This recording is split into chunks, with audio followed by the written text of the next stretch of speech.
안녕하세요, 오토카메거지입니다. 오늘은 기존 영상에 추가적으로 설명할 게 있어 이렇게 급하게 제작을 하게 되었는데요. 우선 다들 알다시피 기아의 K7 풀체인지 GL3가 차명을 K8으로 변경할 것으로 알려졌죠. 그래프에서 보면 그랜저의 판매량과 현저하게 벌어진 탓에 승산이 없다고 생각해서였을까요? 그랜저 페이스리프트가 나온 후 더욱 힘을 못 쓰고 있는 탓에 기존의 이미지를 탈피하고 그랜저보다 차체가 더 길어진 부위에 대한 우월감을 더 표시하려는 듯 K8으로 변경했다는 소식이죠. 이런 이름 바꾸기 효과는 르노 삼성에 예시를 든 것도 많지만요. 르노 삼성의 SM5, 즉 레티튜드는 그 자체로도 너무 오래된 플랫폼과 구형의 이미지가 강했고 처음에 소나타와 그랜저 사이급의 포지션과 크기를 자랑했지만 점차적으로 소나타에 밀리면서 크기에 대한 가성비로 가져간 포지션이죠.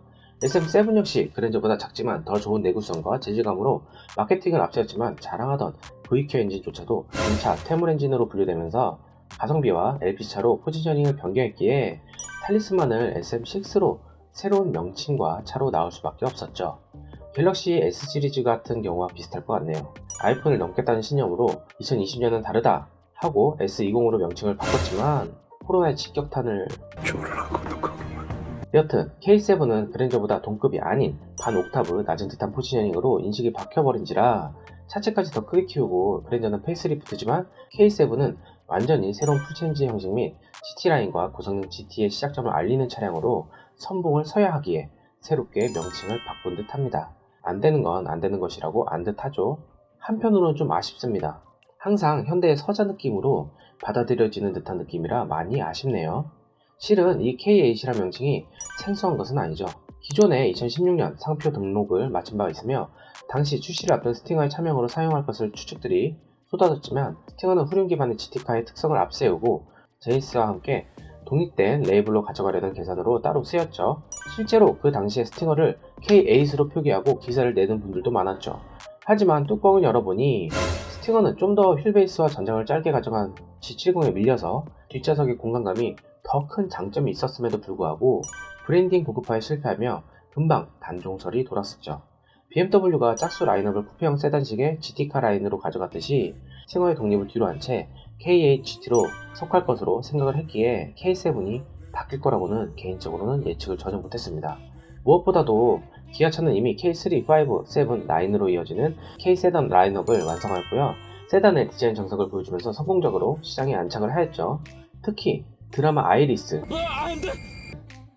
성공 직후 K7의 판매량은 그랜저보다 젊은 층에서 많이 찾으면서 준대형 세단 구입 연령을 낮추는 효과까지 발휘했습니다.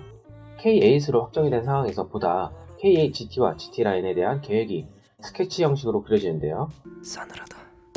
가슴에 비수가 날아와 꽂힌다. 전 시간에 3000년 가솔린 엔진을 그대로 가져갈 것이라 했지만 죄송합니다.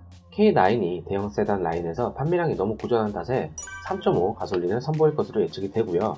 다시금 파워트레인을 정리해보자면 K8 2.5 스마트 스트림 198마력, 연비 11.6km를 박표하는 자연흡기에 문제 보완을 한 엔진을 시작으로 3.5 자연흡기 가솔린 294마력 및 1.6 가솔린 하이브리드, 가솔린 엔진 180마력, 전기모터 50마력, 합산 230마력, 그리고 3.0 엔진은 LPI, 즉 LPG 엔진으로 235마력으로 예상을 해봅니다. GT라인에서 소나타 L라인에서 사용한 290마력의 연비 11.1km를 내는 스마트 스트림 2.5 터보 엔진을 장착할 것으로 보이고요.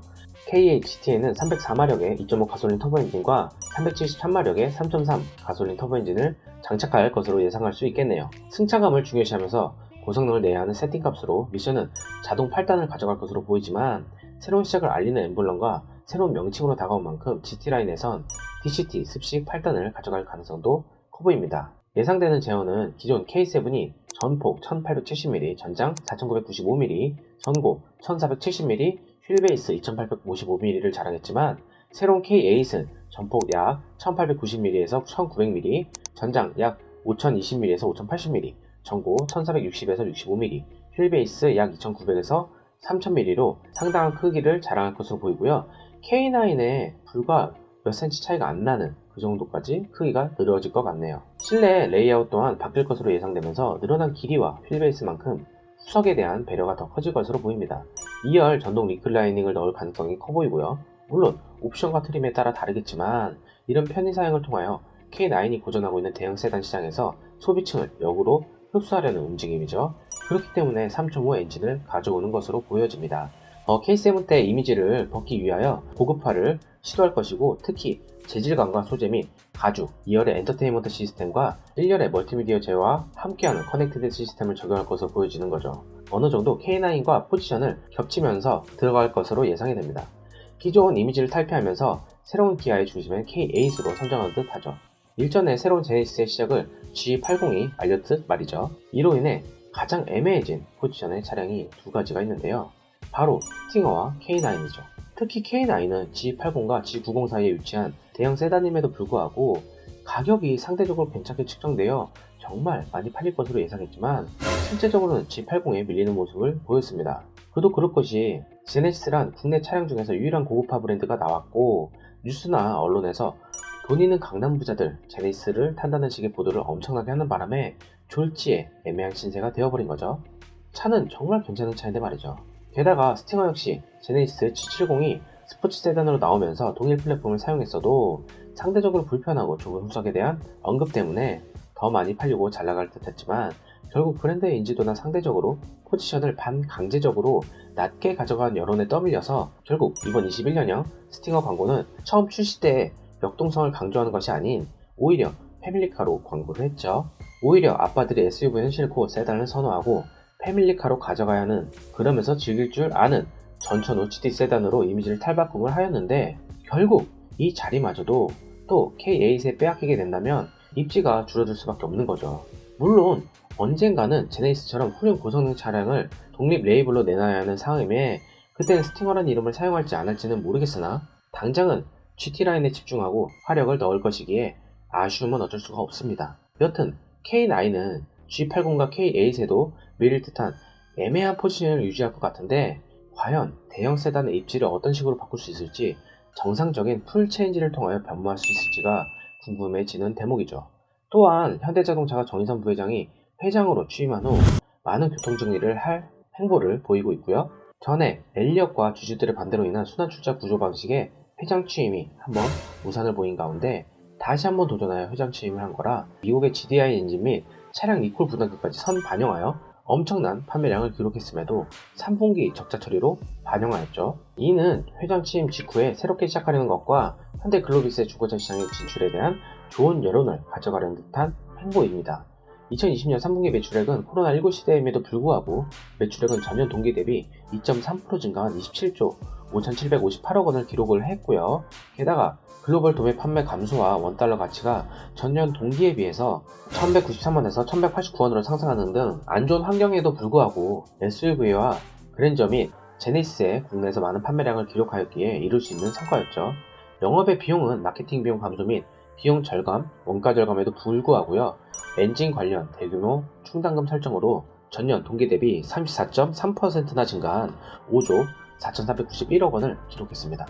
이것 때문에 2020년 3분기 영업이익이 전년 동기 대비 6,923억 원이 감소한 3,138억 원의 영업 적자로 마무리를 한 거죠. 이런 상황에서 현대는 중고차 시장을 진출하려 하고 있고, 현재 중고차 시장에서도 과반 이상을 점유함에 있어서 더욱 굳건한 독식을 하려는 움직임이 보입니다. 간단하게 말해 말이 좋아서 중고차 시장의 직영화를 내세워서 보다 안전한 중고차와 공식 에이스 서비스를 받으면서 타면 좋지 않느냐는 인식을 여론에 많이 풀고 있지만, 새 차도 제대로 못 고치고 새 차에 대한 이슈도 다 잡지 못한 가운데 기존에 문제가 있었던 중고차 시장에서도 그걸 다시 에이스를 잡겠다?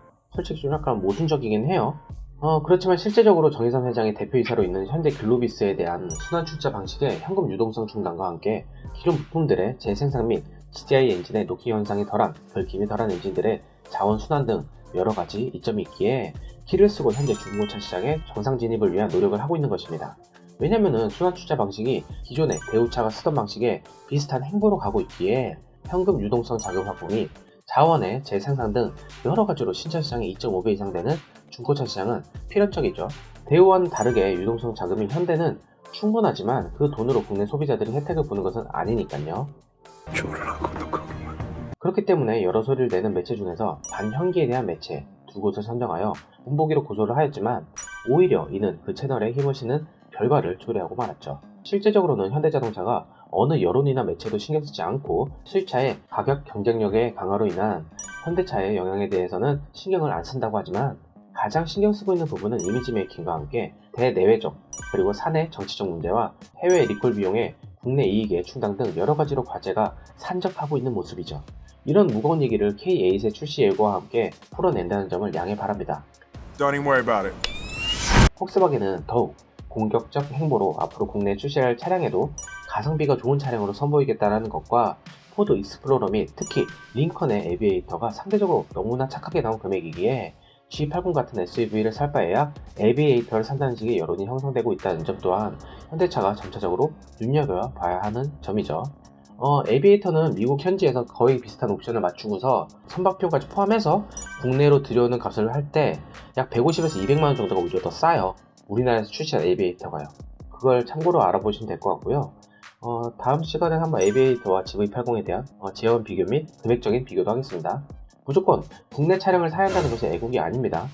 지금의 현대와 기아차를 있게 한 것은 진짜 많이 팔아주고 여론에서 이제 국산차도 세계적 경쟁의 탑 수준에 올랐다는 이런 보도를 통하여 인식을 개선하게 하는 듯 많은 노력을 주변에서 몰아주듯이 해줬기 때문에 그 자리에 있는 것이고, 노조들 또한 이렇게 많이 사주는 소비자들이 있기에 공장과 서비스센터 및 협력업체 직원들과 지역 경제까지 영향을 미치고 있는 것이죠. 현바도 아니고 현가도 아니지만 이런 것들을 저지하기 위한 타 제조사들, 특히 수입차가 아닌 검은머리 외국인 같은 제조사, 르노 삼성과 쉐보레 및 언제나 위태위태했던 쌍용, 견제해야 할 제조사들이 없기에 더욱이 안타까운 현실이죠. 한 가지 다행인 것은 쌍용차도 렉스턴의 초기 물량 매진 성공으로 다시 재기의 발판을 조립을 하고 있으며, 르노 삼성 또한 XM3의 성공으로 XM5와 XM6로 투표형 SUV로 점유율을 높이겠다는 계획을 하고 있습니다. 하지만 세단에서는 특히 이 세그먼트의 준대형 세단 시장은 정말 수입차 빼고는 견줄 수가 없다는 게 너무나 안타깝네요. 이번 K8 새로운 마크와 새로운 시작, 개명까지 하면서 사활을 걸고 기존 엔진까지 그대로 가져다 쓰는 만큼 이번엔 품질 문제와 이슈가 없이 무사히 소비자들을 만족시킬 만큼 좋은 금액대로 출시를 했으면 바람입니다. 날이 부쩍 춥습니다. 구독과 좋아요로 저 또한 작은 따스함을 느끼길 바라봅니다. 어려운 시기인 만큼 더 힘내시길 바라고요. 시청해주셔서 정말 감사합니다. 그리고 새로 구독하신 분들과 기존 구독자분들께도 너무나 감사 인사를 드립니다. 건강하세요.